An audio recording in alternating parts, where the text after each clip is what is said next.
The Universal Center for Metaphysical Ecology is presenting in different ways information about the subject of metaphysical ecology.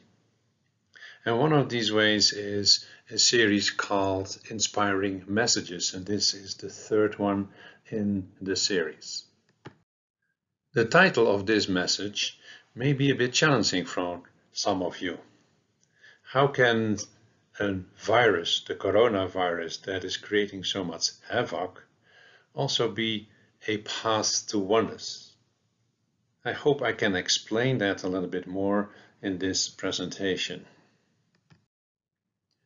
In the previous inspirational messages, number 2, Gaia was mentioning that every being has a right to exist, or it would not exist within her system. And to live with every being, we need to understand them better. In a sense, we are invited to understand the coronavirus better in order to find a way to live with it, because it's part of our reality. The best way to learn about a species is to look at the morphogenetic system. For any species to exist, it needs a morphogenetic system that holds the information that allows it to exist. So there is also a system for this particular virus. And if we are not looking and connecting with that particular information system, we will never understand the species. A morphogenetic system exists basically out of 3 parts. The part that we call energy lines and grids is holding the information of the species that is actively used. The field, the morphogenetic field, contains all information and the full potential of a species, and a vortex is the connection between these two. To help me understand the coronavirus better, I decided to look for the grid and visit a number of the vortexes to get a number of different impressions. And what I'm going to share is what I experienced at the 6 different vortexes that I visited. The first vortex is the place that I visited when I made the recording with Gaia, and which is presented in Inspirational Messages number 2.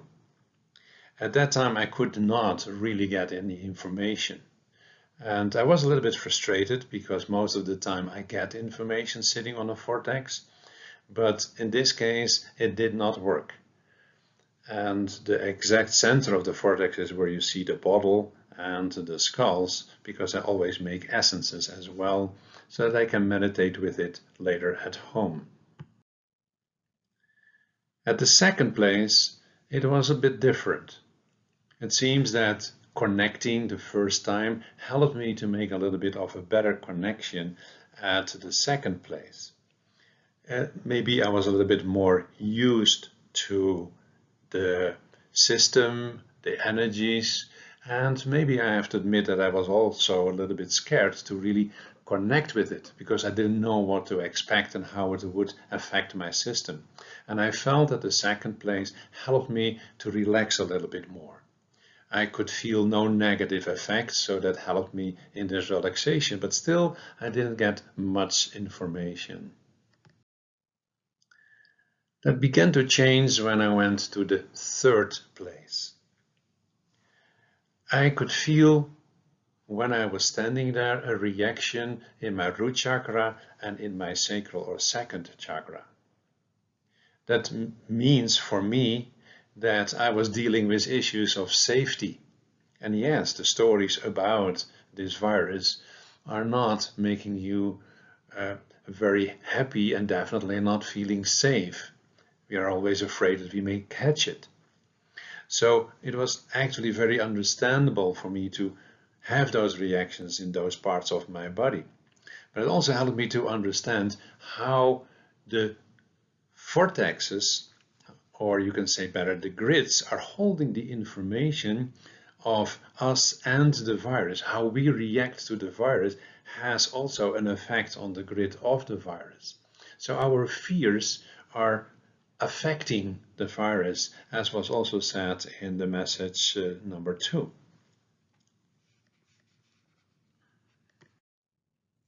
So sitting on the 4th vortex, I decided to do something different. I decided to send love into the grid. I connected with my heart, and from my heart I sent love into the vortex and the grid. And it didn't take long, or it felt much more quiet. Actually, I realized it is the very first time that I could relax at that particular spot. And it also meant that I was no longer negatively affected by what was happening in the grid. It was the beginning of being able to connect more with the field. And the field is the place where I can get information that is pure, not deformed by whatever is happening in this world in this moment. At the 5th vortex, again sending love into the system, I realized that I could finally deeper relax. I was no longer in a survival system that is induced by all the fears for the virus, understandably, but at the same time, it doesn't help me, because if I go into fears, I weaken actually the system, the very system that I need in order to deal in case I may get an infection. So this seems to be a part of the answer. Go to your heart, feel love, send it into the system, and everything in my system went from survival into relaxation, and I could begin to open my heart again. Gaia mentioned that we should not resist change. Obviously, this virus induces change. So if we send love to it, does it help us to make those changes that are important for us as a human species functioning in a Earth system? Sitting on the 6th vortex, I thought I was ready to fully connect with the field. Well, it was not as easy as I thought, because I got distracted by all kinds of sounds and things, and it took a while to finally fully relax. And then I realized how important it is to make this connection. And the whole reason I make this clip, this video, is to help the one who is open for it to realize that we can contribute to change by going to our hearts. That is the invitation. It is that simple. Because when we do that, we bring in more of the purity of the information and not the deformed by fear information into the system. And that can help a lot with the change that is needed. A lot of people may not be ready for it, but those that are ready are contributing to this change. And for that reason, I want finally to give a guided meditation that I hope will help for the greater good of all that lives on our beautiful planet Earth. Take a few deeper inhalations and exhalations to relax your system.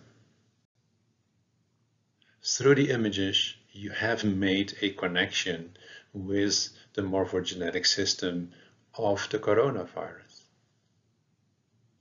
And trust that it's totally safe to do so, because you connected to the best of your ability from a positive attitude. Energies are only having a negative effect if you allow it to be negative. So in order to make sure that everything is pure, bring your awareness to your heart, to your physical heart, the place where your essence is residing, or at least the way you can connect with it, and also the place of unconditional love. We always need to be in a state of unconditional love when we connect with anything we truly want to connect with. Because only then the connection will be beneficial for both you and that what you interact with. So feel love flowing through you. And from this place of love, connect with Gaia, the consciousness of Mother Earth,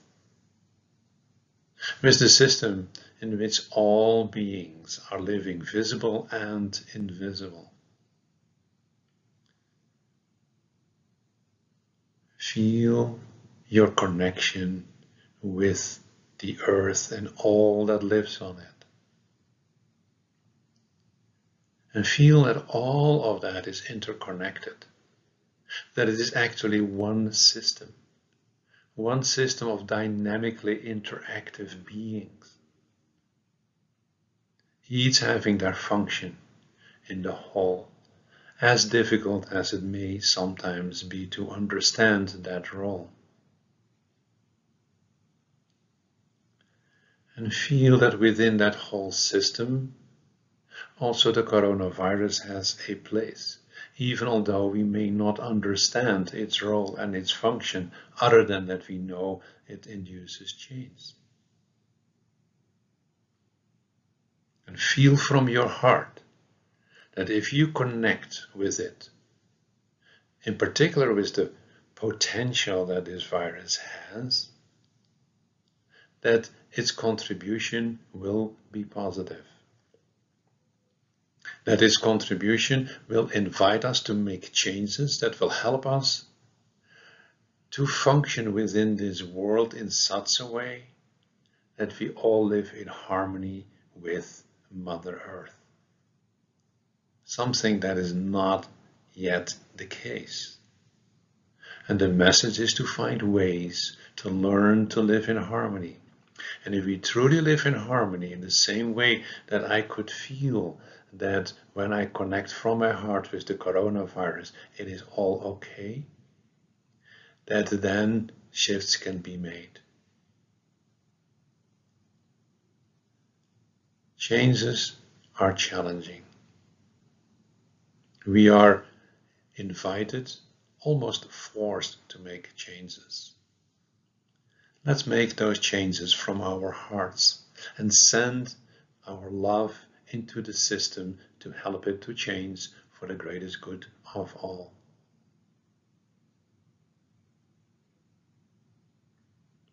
Do this meditation as often as feels right for you to give your daily positive contribution to the whole. Also, in your own way, you can listen to this and sit in the energies for as long as feels good for you.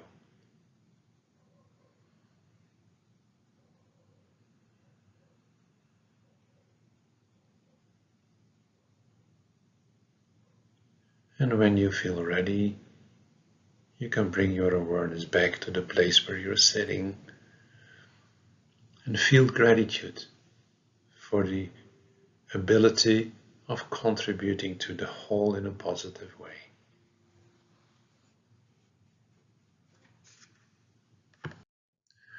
If you feel that you know people who could also benefit from this video and from the meditation, please pass it on. We all need to work together in order to contribute to the necessary change. Thank you for watching this. If you'd like to know more about our work on metaphysical ecology, these are the 3 websites that you can use to get more ideas about what we are doing.